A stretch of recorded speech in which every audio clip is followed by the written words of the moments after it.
Zdravím čitateľov, sledovateľov aj poslucháčov magazínu Auto a žena.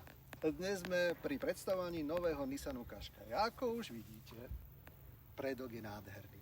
Je zaujímavý, mne to osobne tak trošku pripomína zvukovú izoláciu, ktorá sa dáva do nahrávacích štúdií. Je možné, že to má aj tento účel, že to menej hučí, čo je veľká výhoda, ale aj to dobre vyzerá. A dobre vyzerajú aj svetlá. Sú Matrix svetlá, ktoré dokážu nielen dobre svetliť, ale dokážu aj svietiť tak, v podstate vyrezávajú okolo idúcim autám to, čo by ich mohlo nejakým spôsobom rušiť. To, čo ale neruší, je to, že vidíte dopredu veľmi ďaleko a veľmi zreteľne. Matrix. Ak ideme ďalej, v podstate ten kľúč máte vždy niekde. Teraz som ho taktiež hľadal, keďže neviem, kde som ho dal, ale funguje to tak, že samozrejme stačí ho niekde mať, stačí stlačiť, keď je tam romby a veci sa otvárajú tak, ako sa majú otvárať.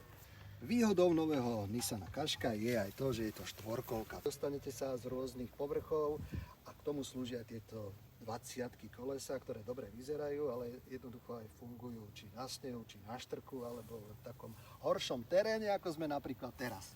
Ja osobne si vyberám auto podľa kufra. Je tá výhoda, že nemusím tiež veľmi hľadať, ako sa to otvára. Otvorí sa to samé. Ako som spomenul, keďže si rád v kufri láhnem, tu sa to dá vodorovne dať do polohy, ktorej sa dá trochu ležať.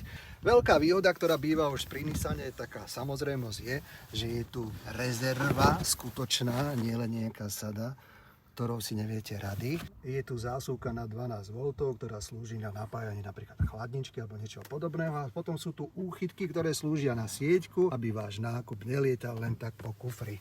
Taktiež nemusíte búchať dverami, slabé zmačknutie a nepokazíte si tieto krásne svetielka buchnutím. No a keď sme pri svetlách, tak vidíte, zadok je nádherný, pretože to pripomína vesmírnu loď.